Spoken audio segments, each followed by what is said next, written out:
कि प्रभु में सदा आनंदित रहो। मैं फिर कहता हूं, प्रभु में सदा आनंदित रहो। ऐसे लिखा है। हालेलुया। फिलिप्पियों की किताब 4 अध्याय में 4 के 4 में यही लिखा है, प्रभु में सदा आनंदित रहो। मैं फिर कहता हूं, आनंदित रहो। हालेलुया। ध्यान दीजिए परमेश्वर की इन बातों की तरफ। ये जो शब्द परमेश्वर के वचन में लिखा हुआ है, ये हम पास्टर लोगों के लिए भी यही है, और हम जो यहाँ पर प्रभु के बेटे बेटियां बैठे हैं सबके लिए यही वचन है कि प्रभु में सदा आनंदित रहो। ये कहना तो बहुत आसान है, बहुत आसान है कि प्रभु में सदा आनंदित रहो, लेकिन आनंद वाला जीवन है नहीं।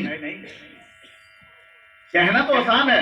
आप बाइबल से पढ़ेंगे, आपको कुछ समय के लिए, कुछ पल के लिए लगता है कि प्रभु के वचन में लिखा है कि तुम सदा आनंदित रहो, लेकिन बात यह है, पढ़ने की ही बात नहीं है। वो क्या, वो सचमुच में आनंद, वो खुशी, वो परमेश्वर की कृपा हमारे जीवन में है या नहीं है। अगर है तो बहुत अच्छी बात है, और नहीं है तो क्यों नहीं है। दोनों बातें हैं ना। किसी के जीवन में है तो बहुत अच्छी बात है, और अगर किसी के जीवन में नहीं है, ज्यादातर तो यही है कि है ही नहीं। लिखा है प्रभु में सदा आनंदित रहो। मैं आपको ये कहना चाहता हूं, कलीसिया के भाई बहन, विश्वासी भाई बहनों, प्रभु के सेवकों, आपको मैं ये कहना चाहता हूं, पढ़ लेने से आदमी आनंद में नहीं जाएगा, बल्कि परमेश्वर के वचनों को, वचन नहीं, परमेश्वर के वचनों को अपने जीवन में मानने से, उसको अपने जीवन से पूरा करने से आपका जीवन प्रभु में आनंदित रहेगा, ना कि सुनने से। हालेलुया। कलीसिया के भाई बहन, ध्यान दें बातों के ऊपर। प्रभु आपको आनंदित करना चाहता है, प्रभु आपको खुशी देना चाहता है, प्रभु आपके हालातों को बदलना चाहता है, प्रभु आपके हर परेशानी और दुखों को दूर करना चाहता है, लेकिन उसको दूर करने के लिए आपको कुछ करना होगा। हालेलुया। प्रभु के दास बता रहे थे योग्यता के बारे में। जो योग्य है उसके जीवन में परमेश्वर की आशीष आएगी, क्योंकि वो योग्य है। परमेश्वर की ब्लेसिंग, परमेश्वर के आशीष उसके जीवन में ठहरेगी। जो योग्य है, योग्य अपने आप को बनाने के लिए, आनंदित जीवन करने के लिए आपको परमेश्वर के हर वचन को अपने जीवन में प्रैक्टिकली लेना पड़ता है। प्रैक्टिकली समझते हैं ना सब लोग? जो वचन सुना है उसको अपने जीवन से आपको पूरा करना पड़ेगा। लिखा है ना, शैतान का सामना करेंगे, शैतान क्या हो जाएगा? भाग जाएगा, है ना। आप शैतान का सामना करके भागते ही नहीं है वो, क्योंकि वहां कुछ और भी लिखा है, वहां कुछ और भी लिखा है। याकूब 4 अध्याय उसका 7 वचन पढ़िए मेरे साथ, या फिर वापस क्या कह रहे हैं यहाँ? इसलिए तुम परमेश्वर के अधीन हो जाओ, इसलिए तुम परमेश्वर के अधीन हो जाओ। पढ़िए। इसलिए तुम परमेश्वर के अधीन हो जाओ और शैतान का सामना करो, तो वह तुम्हारे पास से भाग निकलेगा। परमेश्वर के अधीन हो जाओगे तो शैतान का सामना करोगे, तब वो भागेगा। अब परमेश्वर के अधीन होने के लिए आपको परमेश्वर के वचनों को अपने जीवन में लागू करना पड़ेगा। हम लागू करते नहीं, वचन को अपने जीवन से पूरा कर नहीं पा रहे हैं, वचनों के अनुसार जीवन जी नहीं पा रहे हैं, तो शैतान कहां से भागेगा? सारी जिंदगी निकल जाएगी, वो जाएगा नहीं, है ना।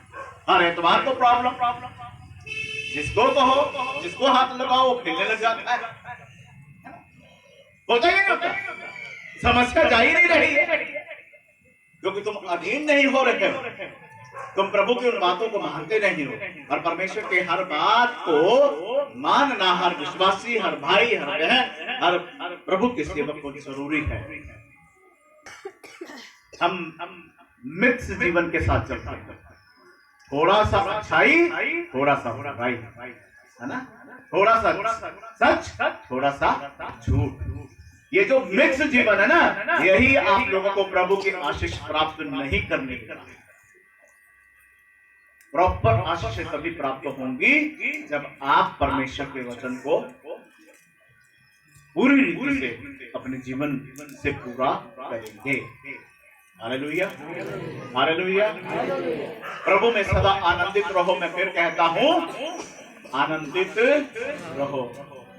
शैतान का सामना करोगे भी पढ़ा है, शैतान भाग जाएगा।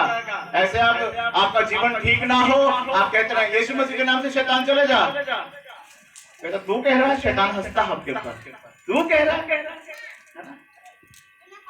तू बोल रहा मुझे, तेरी बात नहीं मुझे समझ आती है, क्योंकि तुम सही नहीं है। एक बार एक दुष्टात्मा प्रकट हुआ, हमारे मीटिंग प्रोग्राम चल रहा था, काफी भीड़ थी, मैं प्रार्थना कर रहा था। मैंने कहा दुष्टात्मा इसको छोड़ के चल जा, मेरा वक्त मत खराब कर। वो कहता है मैं आपका वक्त नहीं खराब कर रहा। मैंने बोला तो चला जाओ, बात खत्म। वो कहता है मैं तो बहुत देर पहले चला गया था, आपकी बात मान लेता हूँ, लेकिन ये फिर मुझे बुला लेते हैं। मैं कहा वो कैसे? कहते देखो वो बोल रहा मुझे, आप लोग सिखाते हो भी सच बोलना, ये झूठ बोलता है। दुष्टात्मा बोल रहा उसके, वो तो इसको झूठ नहीं बोलता। आप कहते हो बीड़ी नहीं पीना, ये पीता है। दुष्टात्मा बोला देखो इसके पॉकेट में है, देखो। तो कुछ लोग, उसके परिवार के लोग थे, मैंने उसके जेब में हाथ डाला, वो जेब में हाथ डाला तो पैकेट निकल आया। अगर आपके जीवन में बुराइयां पाई जाएंगी, कुछ ऐसी बातें होंगी, तो फिर जो अंधकार की शक्तियां हैं आपका पीछा करेंगी और आपको तंग करेंगी। इसलिए बुराई खत्म करना बहुत जरूरी है, अपने आप को ठीक करना बहुत जरूरी है। और क्या, आर्थिक तंगियां बहुत रहती हैं, आर्थिक तंगी बहुत बड़ी रहती है, पैसों की समस्या। अब आनंदित तो होने के लिए पैसा भी तो चाहिए, चाहिए कि नहीं, है कि नहीं? हम लोगों को सेवा करने के लिए पैसा चाहिए, प्रभु के कार्य करने के लिए पैसा चाहिए, कहां से आएगा? प्रभु ने कहा बड़ा हमने प्रभु में सदा आनंदित रहो, है ना। तो ये भी तो हिस्सा ना है, ये धन दौलत भी चाहिए ना हमको खुश रहने के लिए, कि नहीं चाहिए? बोलो, चाहिए कि नहीं? है? चाहिए ना सबको। कहीं भी हमें आना जाना है तो हमें पैसा चाहिए। आनंदित जीवन के लिए, आनंद का जीवन हमें प्राप्त करने के लिए, खुशियों को प्राप्त करने के लिए हमें क्या चाहिए? धन दौलत चाहिए। हालेलुया, चाहिए या नहीं? अगर आप जवाब देंगे तो फिर जल्दी जल्दी चलेंगे, नहीं तो फिर हम हमारी कैपेसिटी बहुत है बोलने की, है ना। आप बैठे बैठे थक जाएंगे, मैं बोलते बोलते नहीं थकूंगा। हालेलुया, ये देख लीजिए आप। तो इसलिए जवाब देते रहे मुझे, ताकि मैं समय पे छोड़ दूं आपको। हालेलुया, नहीं तो कईयों के पेट में चूहे दौड़ते रहेंगे, पुटर पुटर होता रहेगा, हमको कोई फर्क नहीं पड़ेगा।